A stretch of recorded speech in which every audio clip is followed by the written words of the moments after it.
Wow, 40 to 50% less insulin. That's how effective living the bib lifestyle is for a type 1 diabetic.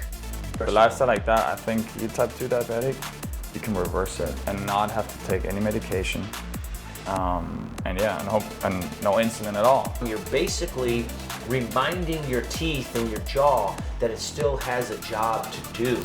All right, guys, we are back here with another episode of the Bib Lifestyle, Be Your Best Body, where we eat to heal. I'm Jamie Graff, and as always, I am here for you, showing you how to eat healthy and heal your body with food. If you haven't been watching, I suggest you go back to the first episode of this season where it is the Bib Lifestyle versus type 1 diabetes. And we've got our diabetic. His name is David. Let's bring him out here. David, welcome back again as usual. Thanks for having me again. Absolutely. This is week number 7 for you. And, it goes by so fast, doesn't it? Yeah, in the beginning it seems like not doable, but then I can't believe end of week 7, so. A little intimidating in the beginning? Oh yeah. 100%. A little scary, thinking about, oh my gosh, what am I going to do? I'm going to be eating these fruits and these vegetables and these seeds. I'm going to be hungry. I'm going to have these cravings. What's going to happen to me? I don't know.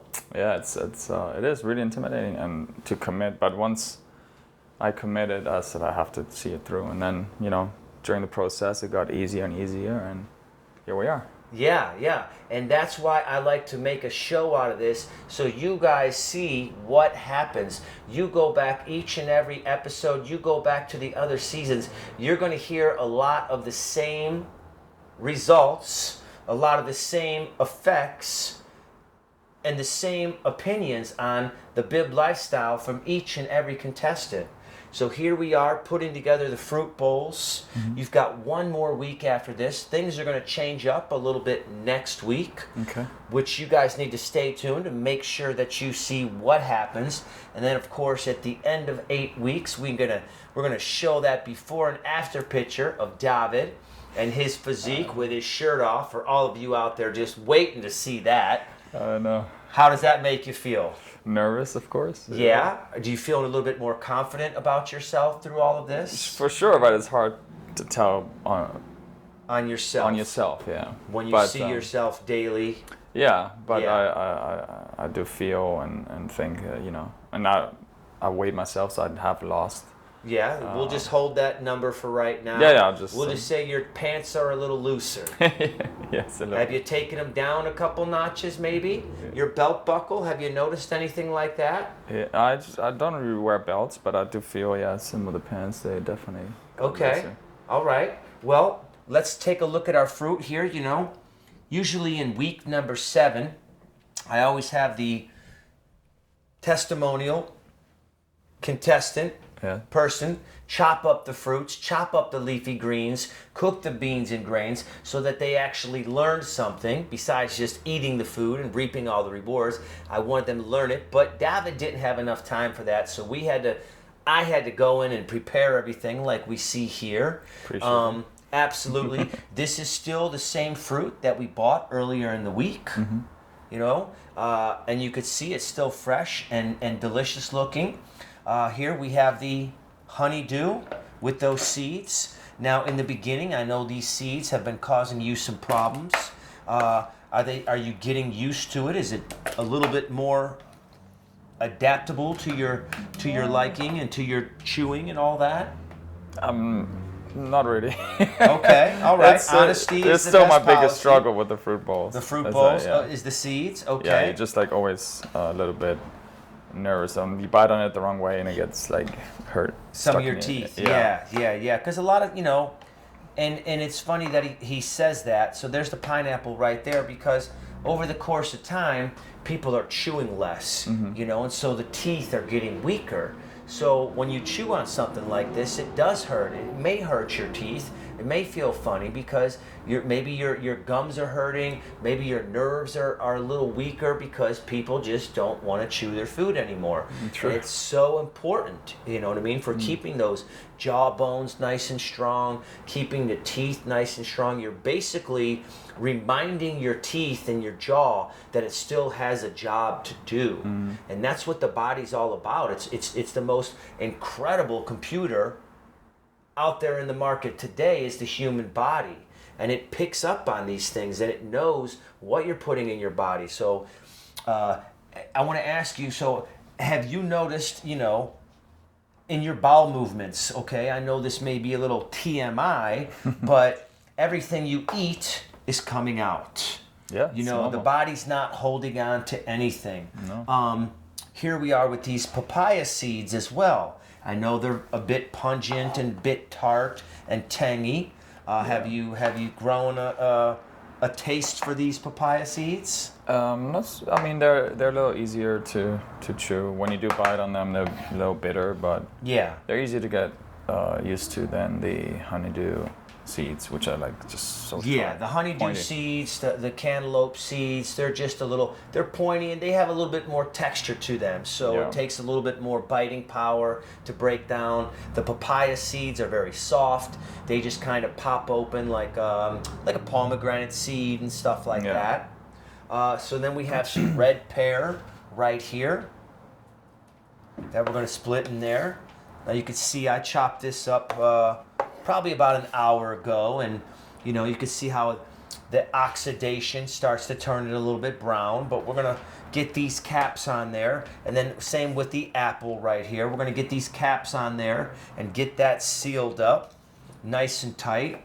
Now one of these fruit bowls will be for you today. Yes. You know, I know that you're going to miss these fruit bowls from me because I know I make such an incredible fruit bowl. They really are. Let's just set this out of the way right over here. We'll go ahead and cap these. Now, you know, we took out that beet juice in this week's episodes and we added the root powder. Yes. Tell me about the root powder for you. Again, it's not easy Yeah. once you, especially heating them up, and then it activates something, so it completely changes, like also the smell. The smell and the taste. Yeah. So yeah, I mean, you just gotta. And I've waited. Like it's almost cold. I tried one day a bit warm. When it was still, warm, yeah. And yeah, I had to.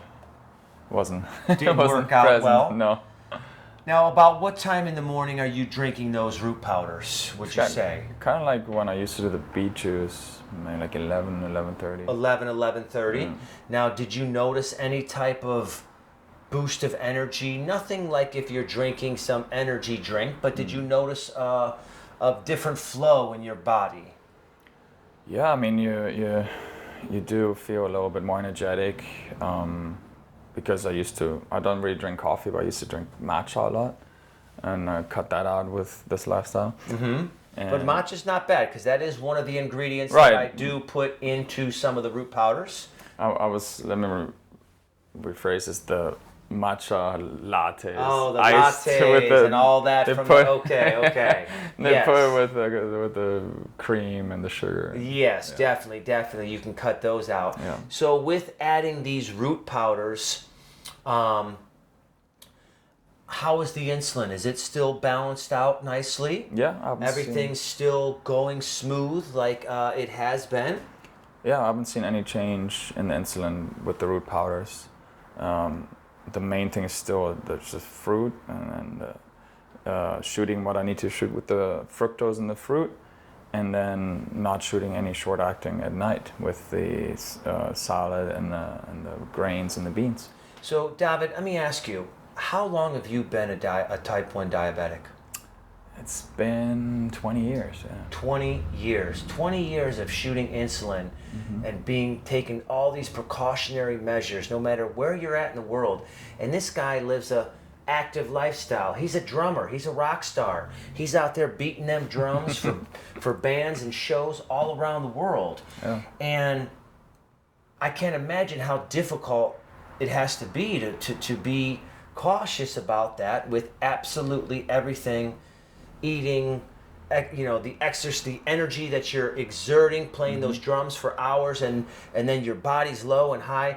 I want to ask you, throughout these 6 weeks, has this been maybe the smoothest ride you've had in those 20 years with the insulin? Is it helped you to kind of like be calmer with the worries and the stress of that? Does that make sense to you? Yeah, I see what you're saying. No, I mean, it totally has been the most stable. Stable. My levels have been not so many up and down. Also, I've not been traveling as extensively as I used to or will. So it was a good pocket of time where I'm actually at home and I could like the routine also helped. But the key factor here is the less insulin I'm shooting, right? Yes. So if my levels are okay with less insulin, that's a big win already. Yeah. Yeah, when I'm on the road and stuff, it's always a hassle. Have you insulin with you? Do you testers? When I'm on the show, I always have some Gatorades, for instant sugar or sodas. When my sugar goes low during the show, it's a lot of energy you burn. So yeah, and I'm curious. I'm gonna try and carry on this in some capacity, and then how it could translate being on the road. Yeah. Trying to buy some salad bowls or fruit would be easy. We usually have a tour bus, and then I can just buy a bunch of food at a grocery store and chop it up and have them in the fridge. But yeah. And you can see, and that's the objective here, is to teach you how to live this lifestyle. You have the containers. You see how you can prep these bowls, and they last throughout the week as long as you prepare them properly, you wash them properly, you soak them, rinse them, and you store them in the proper containers. And through my years of experience, these are the containers that have worked the best for me to keep everything the freshest, the longest. I wanted to ask you another question about your insulin intake.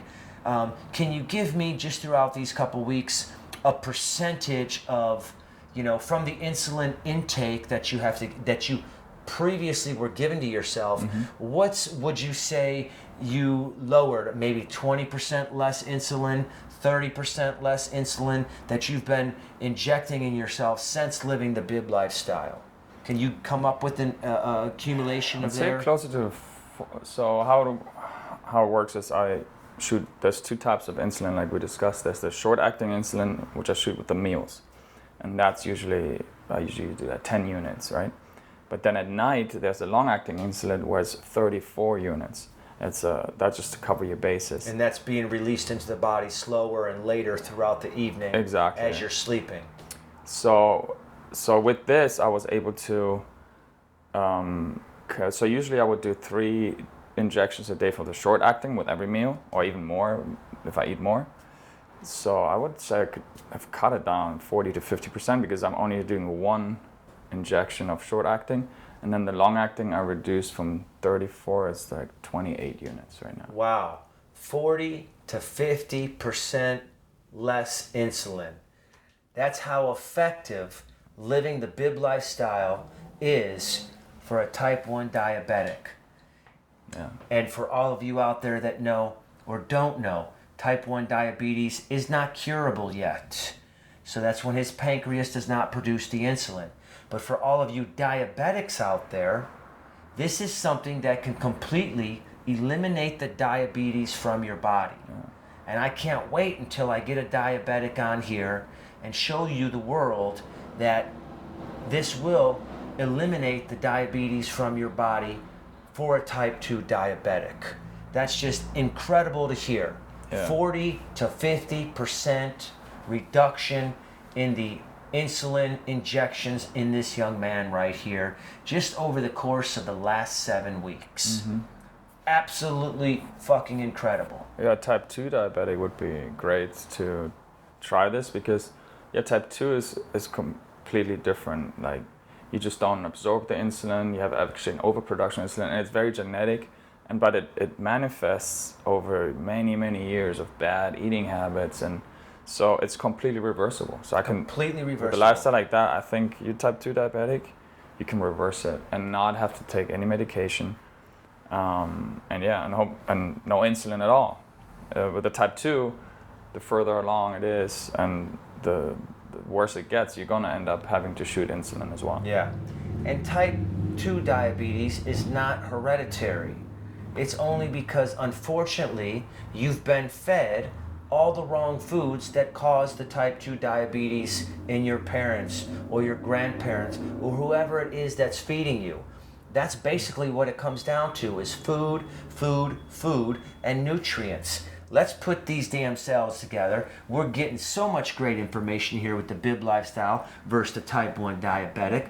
I'm so happy that you came along and took this experience, with me, and the outcome is just incredible.